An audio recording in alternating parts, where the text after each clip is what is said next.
Hey everybody, welcome back to the channel. My name is Amit. I have $27,000 invested into Palantir, so this is another video on some due diligence on the company that I have almost 30 grand invested in, which will likely be 30 grand soon. Okay, this video is part of the series that we're doing on the SPACs, which are the special purpose acquisition companies that Palantir has invested in, and today we are going to be talking about Lilium, which is one of the companies that Palantir invested in. Now, if you don't know what SPACs are, I did another video talking all about them. You can check it out. I'll leave it in the description.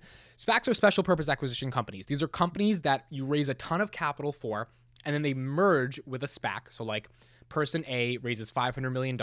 They merge with a SPAC that is already publicly traded on the NASDAQ, New York Stock Exchange. And when they come together, the company will use that $450 million and go public through a SPAC merger versus doing a traditional initial public offering, which is offering a level of shares to the market that they then have to buy, which raises the money for the public offering in order for the company to raise money through the public markets. A SPAC is just a different way of ultimately doing it. It's a relatively new thing. I mean, in the past 2 years, it really originated. So Palantir has taken advantage of this by investing in a lot of different SPACs, which means they get equity in parts of the company, which is sort of their basic strategy, and they get to integrate their Foundry flagship software, which is the basis for their main value proposition in terms of data analytics, to these startups that are going public, which allows them to ultimately gain more market share with some of these companies, especially if they're investing in some of, the next Amazons or next Boeings of the world, right? And Palantir, the strategy basically makes sense because they get an equity stake, but they also get to meaningfully integrate their software within companies that could potentially be game-changing companies over the next decade. So Palantir has partnered with air taxi maker Lilium, which will rely on data software from Palantir. Now, this happened a couple months ago, but I want to do more due diligence, analyze it, understand what's the role of Palantir in this investment and why Palantir particularly made this investment. And some of you might be actually thinking of buying the Lilium stock. Now, I do not own any of the Lilium stock. It is currently valued at about $7.87 as of November 28th. It's down about 40% year to date. It went public this year though, right? Yeah, it went public pretty much around September. It seemed like it was at that $9, $10 range that SPACs are at for a while. And then around September, it more so went public. $7.87 might be very, very undervalued or overvalued. On first guess, I would say undervalued after we dive into what this company is, but I have not made a decision on whether I want to buy this company yet. But nonetheless, this is the stock price of the company currently right now. So why could it potentially be undervalued at a $2.26 billion market cap? Well, they make electric airplanes, and it's really, really cool, right? So electric air taxi startup Lilium has entered into a 5-year enterprise subscription contract with one of its investors, Palantir Technologies, which was known to invest about $41 million in its SPAC offering to access Palantir's Foundry software for data integration, which makes sense. Now, the average cost of or average revenue per client that Palantir has mentioned is about $8.1 million. So you could estimate this could be theoretically a $40 million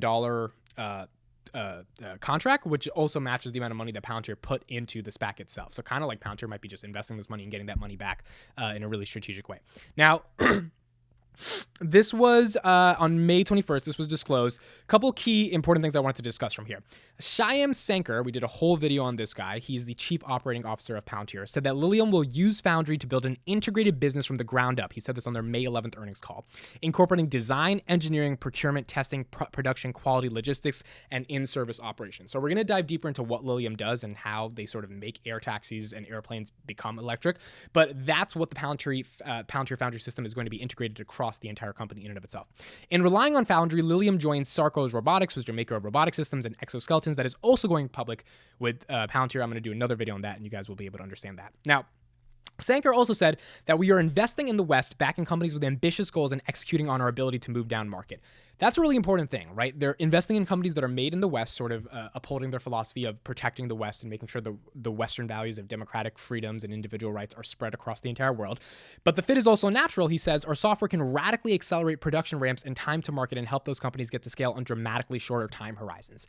Lilium does not have electric cars on the market right now, electric airplanes on the market right now. They're planning to get this commercial by 2024 if they pass regulation guidelines and everything is good to go to get those actually in the air. Now, Palantir and Foundry as a software, Palantir is putting money into the startup, which obviously is good to get faster, but they're also putting software and data analytics integrations to figure out how to make these airplanes actually fly in a meaningful way, right? And that's why I think the partnership between Palantir and Foundry and Lilium makes a lot of sense here. If Lilium is able to build a real commercial electric airplane. Right now, it only travels short distances, doesn't go from like London to Japan or anything. But if it's able to take you from Florida to, I don't know, Montana, I mean, that's a pretty meaningful sort of thing, that an electric airplane that reduces a lot of gas costs, a lot of oilage costs, a lot of, carbon dioxide, is actually able to ultimately do that in a meaningful way. So let's talk a little bit more about Lilium. Now, it has an EVtol jet that it's planning to launch by 2024, and that's sort of their mainstay in terms of getting their commercial jet out into the world. So again, Palantir invested about $41 to $43 million. EVtol stands for Electric Vehicle Takeoff and Landing. So that means the airplane will go to the sky in an electric way, and it will come down in an electric way. And it's only made possible because of the revolutions in battery technology. And this is ultimately what we need to talk about. This is where I see the greatest integration for Palantir and the potential trajectory of Palantir playing a major role in the energy markets because of this particular SPAC investment. Battery technology is not strong enough right now to make an airplane that can fly from India to America in 14 hours, which is what a direct flight takes with traditional oil and gas airplanes. Battery technology has to get a lot better. Costs have to reduce. A lot more companies have to enter the space. It's getting a lot more competitive, so the costs are starting to reduce, but the revolutions that require it to actually happen haven't happened yet. This is especially true because Tesla has made an electric airplane design, right? This is like Elon literally has said this, that they've made electric plane designs, but they chose not to focus on it because the battery technology wasn't strong enough to actually launch a plane, that far of a distance to make it commercial, to be able to compete with Boeing, right? Which makes combustion engine planes at the end of the day. So because the batteries were too heavy to use for planes, the plane would burn through energy and cannot do long distances. But battery tech obviously has made a lot of giant leaps forward, which has given Lilium the ability to say, hey, by 2024, which is really in the next 2-3 years, we think we have the ability to actually get this out into the world and get this to actually make sense. Now, a couple of key things with their market. They are specifically doing a jet that can charge 80% in 15 minutes and 100% in 30 minutes, which is ridiculous, right? So because of that, they think they have an actual ability to compete for the $1 to $3 trillion market that is going to be with a lot of other companies that are competing in the electric plane airspace. Now, they have proprietary technology at the core of Lilium's technology, of their platform that is proprietary, and they have a couple of major advantages. Number one, there's lower noise and lower vibration within their design. Two, they have larger aircrafts with more payloads, which means they're able to just hold more things even with a larger aircraft, even if it's able to charge or go shorter distances. And they used ducted electric vectored thrusts, which allows the motor rotors of the thing that makes it ultimately go to be hidden away, which the big advantage of this design is that it makes less noise, and most of all, it is scalable. And that's the big thing here. They have the potential, if by 2024 they can get regulation clearance to actually get a plane out there into the world, to the point where they can actually scale this, right? They can create and recreate this design hundreds and hundreds of times, and they can have a whole fleet of electric EVtol, I guess we'll just call it EVtol because I don't know how to pronounce it, airplanes that ultimately are becoming electric vehicle taxis to some extent, right? And then you get into the question if it can be autonomous. I don't know if it's going to be autonomous yet. Likely not going to be autonomous because in the sky is a little bit different than in the actual ground for autonomous cars. But nonetheless, there is a big chance here. Now, I found this really good article that does some market analysis and competition analysis. I'm going to leave this in the description. But here's a couple of things over the next 30 years, going up till 2050, so the next 3 decades, on what Lilium's potential market opportunity could be and why the stock may be undervalued, and definitely why Palantir's Foundry software existing within Lilium and them having a meaningful equity stake could be big if Lilium gets big, because then Palantir is going to get a lot of the rewards from that happening. So, a couple things. Number one, in 2030, this decade, it could be used in a lot of different ways. Number one, it can be used as toys of the rich. So this is the most bullish use case, right? Rich people are just going to be able to travel really quickly without having to use without having to use regular jets. They can do about 10,000 vehicles, which would be up to 60 million trips per year. And technology is limited due to the unsolved cost of noise issues, regulatory resistance, insufficient infrastructure base, and they're pilot-based only. So these are some of the key considerations to think about throughout the 2030 year.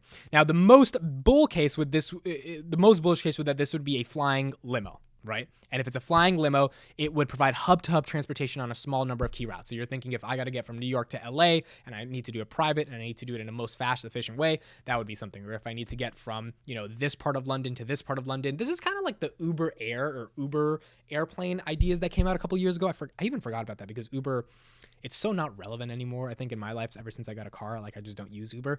But Uber has huge plans for air taxis and like vehicles in the sky and helicopters. That's the word I was looking for that they're trying to do. So this is sort of integrating within that market. Now, in 2040, there are estimating that there can be a very bullish use case of challenging mass transit models on selected urban routes, transporting large numbers of commuters across high-density point-to-point routes.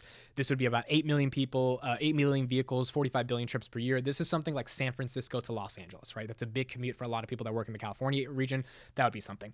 2050, the most bullish use case is replacing cars as the primary form of personal transportation with door-to-door service. That would be crazy. The use of flying car becomes financially feasible for large parts of the population. 60 million vehicles could potentially be sold with 825 billion trips happening per year. The reason this would happen is because by 2050, so that's talking about 38 years from now, the technology would be to the point where batteries can scale in terms of their costs and in terms of their ability to actually transport people across large distances without running out. The design would fundamentally change, which would make it more compact. A lot of other tech players would get involved. You're talking about the Teslas and maybe even Neos of the world, Ubers of the world, which means costs would go down because there's so much competition.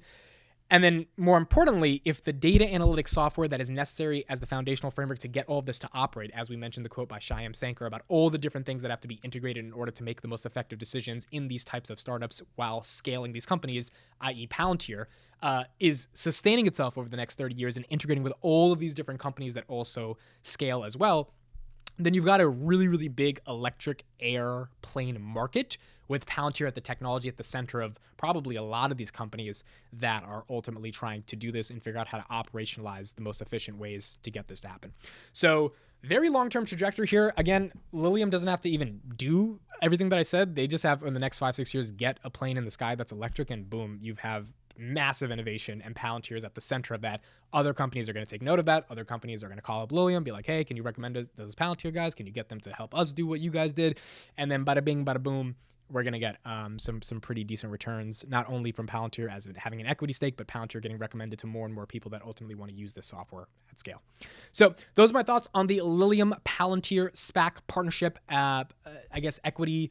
I don't want to call it acquisition because Palantir doesn't acquire them, but they've acquired some part of them. But you put $43 million in the company, so they own a little bit of Lilium. Let me know your guys' thoughts in the comments. I want to do more and more videos talking about every single SPAC that Palantir has invested in. I've talked about Wejo, I've talked about Lilium now, so there's about 12 more companies that I want to do some deep dives on and talk about why Palantir invested in this, what was the long-term thinking, and ultimately what is the trajectory for the company that they've invested in, and if it could be a bust. Because you never know, this might be a bust. But if it's not a bust and Palantir owns a part of it, and their software is integrated throughout the entire system, then you've got a customer for years and you've got a really big equity stake in a company that potentially is getting very big. So those are my thoughts. Let me know what you guys think in the comments. My name is Amit. This is the Daily Business Show, and I will see you on the next one.